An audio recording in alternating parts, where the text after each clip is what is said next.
माँ मैं स्कूल जा रहा हूँ। अच्छा ठीक है। सुन, स्कूल के लिए कुछ रोटी वोटी रख ली कि नहीं? हाँ माँ रख ली, अब मैं जाता हूँ। इतना कहकर राहुल स्कूल की तरफ बढ़ गया। राहुल अपने गांव के सरकारी स्कूल में 12वीं क्लास में पढ़ता था। वो पढ़ने में बहुत ही होशियार था। राहुल जब छोटा था तभी उसके पिता की मौत हो गई थी। उसके पिता का अपना आम का बगीचा था और जिस गांव में राहुल रहता था वहाँ के ज्यादातर लोग आम की ही खेती करते थे। उधर स्कूल में क्या हो गया हीरो, इतना उदास क्यों है? अरे कुछ नहीं यार, बस खुद पर गुस्सा आ रहा है। क्यों, ऐसा क्यों, क्या हो गया? मेरे होते हुए मेरी माँ को कितना काम करना पड़ता है यार। आमों से भरी इतनी भारी टोकरी लेकर कितनी दूर तक जाना पड़ता है उन्हें। अगर चाची आम लेकर उस ठेकेदार रमन सिंह के पास नहीं ले जाएंगी तो आमदनी कैसे होगी? बस इसी बात का तो रोना है कि वो खड़ूस रमन सिंह पौने पौने दाम पर पूरे गांव के लोगों से उनके आम खरीद लेता है। खुद तो दिन ब दिन अमीर होता जा रहा है और हम इतनी मेहनत करने के बाद भी और गरीब होते जा रहे हैं। राहुल को जिस रमन सिंह पर गुस्सा आ रहा था वो गांव का ही एक बड़ा जमींदार था।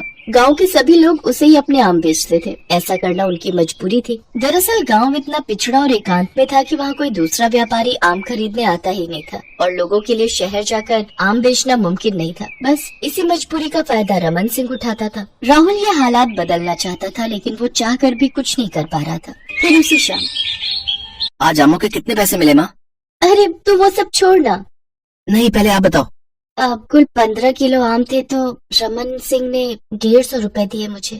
बस 150 रुपए? माँ तुम्हें पता है आज हमारे मास्टर साहब ने बताया कि इस वक्त शहर में आम 60 से 70 रुपए किलो बिक रहा है। हाँ पर हम कर भी क्या सकते हैं बेटा? कर सकते माँ, और मैं करके भी दिखाऊंगा। तुम देखना, मैं जरूर कुछ ना कुछ करूंगा। राहुल गुस्से से वहाँ से चला गया। उसकी माँ कलावती उसे पुकारती रही लेकिन वो नहीं रुका। अब क्या हो गया तुझे? फिर चाची से झगड़ कर आया क्या? हाँ यार, तो उनसे क्यों झगड़ता है? वो माँ है तेरी। मैं उनसे नाराज नहीं हूँ, मेरा खून तो उस रमन सिंह की दादागिरी पर खौलता है। अच्छा ये बता, तेरे आम कितने के बिके? पापा बता रहे थे कि 12 किलो आम के रमन सिंह ने 120 रुपए दिए बस। इसका मतलब इस बार वो सबको 1 किलो आम के बस 10 रुपए ही दे रहा है। पिछली बार तो उसने 1 किलो आम 15 रुपए में लिए थे ना। हाँ पर क्या करें, वो जो भाव देगा उसी में तो बेचना पड़ेगा ना। अगर उसे नहीं बेचे तो आम पड़े पड़े सड़ जाएंगे, फिर तो ये पैसे भी हाथ से जाएंगे जो रमन सिंह अभी दे रहा है। मेरी बात ध्यान से सुन, मेरे दिमाग में एक तरकीब है। अब तू मेरा साथ देगा क्या? लेकिन तू क्या करने की सोच रहा है? देख, अगले महीने हमारी परीक्षाएं हो रही हैं, फिर हम वैसे भी नहीं पढ़ पाएंगे क्योंकि गांव में कॉलेज तो है नहीं। फिर तो हमें भी अपने बाप दादा की तरह इस रमन सिंह की गुलामी ही करनी पड़ेगी, या फिर कुछ अलग करके हम अपना भविष्य खुद संवार सकते हैं। और ये होगा कैसे? उसकी चिंता तो मत कर, बस तू इतना बता कि तू मेरे साथ है या नहीं। अरे तेरे लिए जान हाजिर है भाई। दरअसल रमन सिंह को सबक सिखाने और गांव वालों को इंसाफ देने के लिए राहुल के मन में एक बड़ा प्लान था। उसने कलावती और रोहित के पापा को सारी बात समझाई और उन्हें भी उसका साथ देने के लिए मना लिया, जिसके तहत अगले दिन ही रोहित के पापा और कलावती रमन सिंह के पास गए। लाला जी नमस्ते। आप बताओ क्या बात है? लाला, ये मेरा बेटा है राहुल और ये उसका दोस्त है रोहित। दोनों पढ़ने में बहुत होशियार हैं। आगे पढ़ना चाहते हैं और हमारे गांव में तो कॉलेज है नहीं, तो आगे की पढ़ाई के लिए ये दोनों शहर जाना चाहते हैं। हाँ तो इसमें मैं क्या करूँ? लाला जी बस आप ही हमारी मदद कर सकते हो। बड़ी उम्मीद से आए आपके पास। मैंने पता करवाया, हम दोनों के लिए पहले साल की फीस 20,000 रुपए है। सरकारी कॉलेज है, अगर आप हमारी मदद कर दें तो बड़ी मेहरबानी होगी आपकी। क्या 20,000? छोकरे, यहाँ पेड़ों पर आम उगते हैं, ऐसा नहीं समझा क्या? अब लाला जी बस 20,000 की ही तो बात है। हम दोनों वहाँ पढ़ाई के साथ कोई काम धंधा भी ढूंढ लेंगे और आपके पैसे जल्द से जल्द चुका देंगे। अच्छा, और अगर पैसे नहीं चुकाए तो आप हमारा आम का बगीचा ले लेना, पूरा का पूरा। फिर ठीक है, लेकिन सुन ले, 1 साल बाद पूरा 20% कमीशन लूंगा। चलेगा लाला जी, मंजूर है हमें। लालच में आकर रमन सिंह ने राहुल और रोहित को उनके कॉलेज की फीस के लायक पैसे दे दिए। अगले ही दिन पैसे लेकर राहुल और रोहित शहर की तरफ चल दिए। फिर रास्ते में, ओए पैसे तो मिल गए, अब क्या करना है? अब मेरी बात ध्यान से सुन, शहर में हर चीज किराए पर मिलती है, तो सबसे पहले हम कोई कमरा किराए पर लेंगे, तो और मैं वहीं रहेंगे। फिर हम एक बड़ी जूस मशीन खरीदेंगे और आखिर में हमें एक टेम्पो किराए पर लेना है। अच्छा, और फिर क्या करेगा तू? मैं उसी किराए के टेम्पो से गांव के आम यहाँ तेरे पास लाऊंगा और तू नामों का ताजा जूस निकाल कर बेचना। आइडिया तो जानदार है तेरा, मगर लाला को पता चला तो उसकी चिंता मत कर। मैंने सभी गांव वालों को गांव से बाहर आकर मुझे आम देने को कहा है। लाला को कानो कान खबर नहीं लगेगी। अगले ही दिन राहुल ने एक ट्रांसपोर्ट कंपनी से टेम्पो किराए पर ले लिया और बाकी बचे पैसों से उसने रोहित को जूस मशीन दिलवा दी। वो सुबह सुबह ही गांव की तरफ चल दिया। दोपहर में उसे गांव से थोड़ी दूर पर अपने ही गांव के बहुत सारे लोग दिखाई दिए, जिसमें कलावती भी थी। राहुल ने टेम्पो से एक तराजू निकाला और सारे आम तोल कर एक कॉपी में लिखता रहा। फिर वो सारे आम लेकर शहर आ गया। शाम को रोहित और राहुल दोनों ने बाजार में आम का ताज़ा जूस बेचना शुरू कर दिया। गाँव के देसी, रसीले और मीठे आमों का जूस लोगों को खूब पसंद आया। रात होते होते उनके पास एक आम भी नहीं बचा। 1 2 3 4 देख रहा है रोहित, पहले ही दिन पूरे 4000 कमाए हमने। भाई मान गया तुझे। गांव में रमन सिंह को इतने पैसों के लिए कम से कम 400 किलो आम बेचने पड़ते। तभी तो बेटा इतनी कीमत आम की नहीं है जितनी उसके जूस की है। अब तू देखता जा आगे मैं करता क्या हूँ।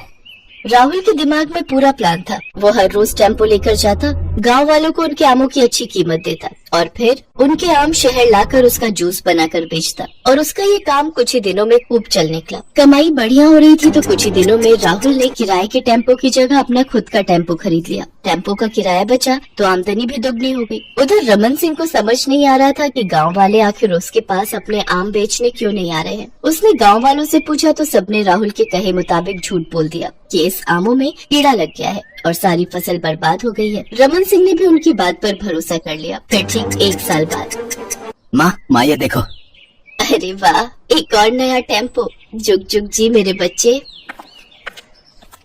अरे ये टेम्पो किसका है और यहाँ क्या कर रहा है ये टेम्पो? हमारा है लाला, और इसी टेम्पो में हमारे आम जाएंगे शहर, समझे क्या? अच्छा तो ये पढ़ाई कर रहा है तो शहर जाके चल तू मेरे पैसे लौटा पहले, वो भी सूद समेत, वरना तेरा ये टेम्पो सीधा जाएगा मेरी हवेली। ओह लाला चिंता क्यों करते हो हैं? रुको 1 मिनट, सूद समेत तुम्हारे बनते हैं 24,000, लेकिन रुको तुम ये पूरे 25,000 रखो। और एक बात और सुन लो, आज से गांव में कोई तुम्हारी गुलामी नहीं करेगा, समझ गए? और इन सबकी इसी आजादी की खुशी में तुम मेरी तरफ से 1000 रुपए की मिठाई खा लेना, ठीक है ना?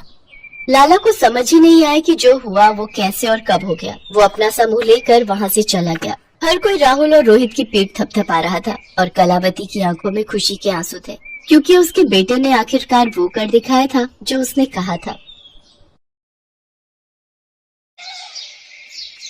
मीनाक्षी अपने पति मंगल और बेटे केशव के साथ माणिकपुर में रहती थी। मंगल की मजदूरी से घर चलाना बहुत मुश्किल था और मीनाक्षी चाहती थी कि केशव बड़ा होकर पढ़ लिखकर शहर में अच्छी नौकरी पर लग जाए। इसलिए मीनाक्षी चाहती थी कि वो भी कुछ काम करे ताकि केशव की पढ़ाई लिखाई का खर्चा निकल सके। मीनाक्षी के पास एक छोटी सी जमीन थी जहाँ पर वो बेल उगाया करती थी। गांव में किसी को भी बेल का फल चाहिए होता था, वो मीनाक्षी से मांग लिया करता था। अरे मीनाक्षी जरा एक बेल तो तोड़ दे, आज बड़ा मन हो रहा है बेल खाने का। हाँ हाँ चाची मैं अभी देती हूँ, तुम रुको मैं लेकर आई। जीती रहे बहू, सचमुच तेरे में रत्ती भर भी अहंकार ना है। अच्छा मैं चलती हूँ। ये केशव कहाँ रह गया? आज स्कूल से आने में इसने बहुत देर कर दी। अच्छा हुआ आप आ गए। क्या हुआ? अरे बात ही कुछ ऐसी है मीनाक्षी, ठेकेदार गांव छोड़कर जा रहा है। मेरे साथ और भी मजदूर थे जो बेचारे परेशान होकर वापस अपने अपने गांव चले गए। कुछ समझ नहीं आ रहा कि क्या करेंगे, क्या कमाएंगे और क्या खाएंगे। चिंता मत करो, सब ठीक हो जाएगा। तुम हाथ मुंह धो लो, मैं खाना लगा देती हूँ। माँ जल्दी से कुछ खाने को दो, बहुत भूख लगी है। क्या बात है केशव, तूने आज स्कूल से आने में बहुत देर लगा दी। माँ कल शिक्षक दिवस है तो हम बच्चे मिलकर मास्टर जी के लिए कविता तैयार कर रहे थे, बस उसी का अभ्यास कर रहा था। माँ कल सब बच्चे मास्टर जी के लिए कुछ न कुछ उपहार लेकर आएंगे। मैं भी चाहता हूँ कि कल शिक्षक दिवस पर मैं भी मास्टर जी के लिए कोई उपहार लेकर जाऊँ, पर समझ नहीं आ रहा कि मैं उन्हें क्या दूँ। एक काम करो, तुम कल मास्टर जी के लिए बेल ले जाना, फल तो खाया जाता है और वैसे भी गर्मी के दिन चल रहे हैं तो वो बेल को खा भी लेंगे। ठीक है माँ, मैं कल मास्टर जी के लिए बेल ले जाऊंगा। तुम पेड़ से तोड़कर मुझे बढ़िया बढ़िया बेल के फल दे देना। केशव खुश हो जाता है। अगले दिन मीनाक्षी उसे पके हुए बेल तोड़कर दे देती है। केशव बेल फल लेकर स्कूल जाता है और मास्टर जी को उपहार में देता है। अरे वाह, ये उपहार मेरे लिए बहुत कीमती है। बहुत बहुत शुक्रिया केशव बेटा। अपने माता पिता को मेरी तरफ से शुक्रिया कहना। ऐसे ही दिन बीत रहे थे। मंगल काम ना मिलने की वजह से बहुत परेशान रहने लगा था। मीनाक्षी भी जब मंगल को चिंता में देखती तो उसे बहुत दुख होता था। एक दिन केशव अपनी माँ के साथ बाजार गया तो रास्ते में उसे अपने मास्टर जी मिले। मास्टर जी नमस्ते। अरे केशव बेटा, तुम? नमस्ते बेटा, नमस्ते। नमस्ते मास्टर जी, कैसे हैं आप? मैं ठीक हूँ। मंगल मिला था मुझे, बता रहा था जिस ठेकेदार के पास काम करता था वो शहर चला गया। जी मास्टर जी, इसी कारण बहुत परेशानी हो रही है। केशव को लेकर जो पढ़ाने लिखाने के सपने देखे थे वो पूरे होंगे भी या नहीं, कुछ समझ नहीं आ रहा। अरे चिंता मत करो, सब ठीक हो जाएगा। काश मैं कोई काम कर पाती तो बहुत मदद मिल जाती। काम तो तुम अभी भी कर सकती हो, ये तो बहुत अच्छी बात है। हर व्यक्ति को मेहनत करनी चाहिए। पर मास्टर जी मैं ऐसा क्या काम करूं, कुछ समझ नहीं आ रहा। बेल का शरबत, हाँ तुम बेल का शरबत बनाकर क्यों नहीं बेचती? तुम्हारे तो खुद के बेल के पेड़ हैं, तो तुम्हें कहीं से भी कुछ खरीदने की जरूरत नहीं है। तुम आराम से ये व्यापार शुरू कर सकती हो। और फिर अभी तो गर्मियां आने वाली हैं, तो बेल का शरबत गर्मियों में बहुत बिकेगा। इसके बहुत फायदे होते हैं, लोग इसे बहुत शौक से पीते हैं। तुम्हारी अच्छी बिक्री हो जाएगी। आपने बहुत अच्छा सुझाव दिया मास्टर जी, आपका बहुत बहुत शुक्रिया। मास्टर जी का सुझाव मानकर मीनाक्षी घर आती है।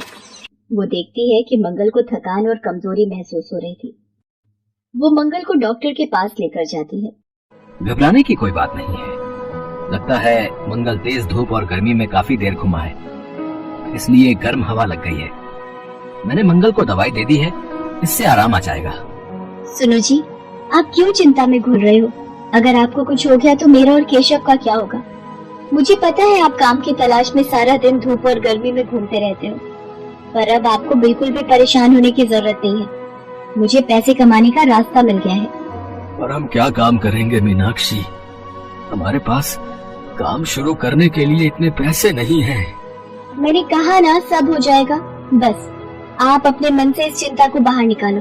अच्छा ये लो, देखो मैंने क्या बनाया है, बेल का शरबत। बेल का शरबत? हाँ, अब तुम इसे पीकर बताओ कैसा बना है। और तुम्हें पता है, इसे पीने से तुम्हारी सारी गर्मी दूर हो जाएगी। बेल की तासीर ठंडी होती है, इसका शरबत पीने से गर्मी में बहुत राहत मिलती है।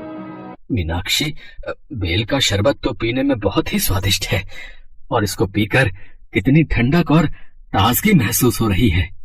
माँ, बेल का शरबत तो पीने में बहुत ही अच्छा है, मुझे और पीना है। ये ले और पी, मैंने बहुत सारा बनाया है। और ये शरबत का एक जग तो मास्टर जी को भी दिया। आज उन्हीं के कारण मुझे इस काम को शुरू करने का हौसला मिला है। कुछ दिनों बाद मीनाक्षी बेल के शरबत का ठेला लगाना शुरू कर देती है। धीरे धीरे मीनाक्षी के ठेले पर ग्राहक आने लगते हैं। सब लोग बेल के शरबत की बहुत तारीफ करते हैं। और फिर धूप और गर्मी के मौसम में जब ठंडा ठंडा बेल का शरबत पीने को मिल जाए तो इससे बढ़िया और क्या बात हो सकती है। मीनाक्षी बेल के शरबत का ठेला लगाकर अच्छे पैसे कमा लेती थी। धीरे धीरे सब कुछ ठीक होने लगा। मंगल भी इस काम में मीनाक्षी की मदद करता था। मीनाक्षी जानती थी, जब ईश्वर की कृपा से एक रास्ता खुला है तो आगे चलकर मेहनत से कमाई के और रास्ते भी खुल जाएंगे और केशव को पढ़ाने लिखाने का सपना एक दिन जरूर पूरा होगा।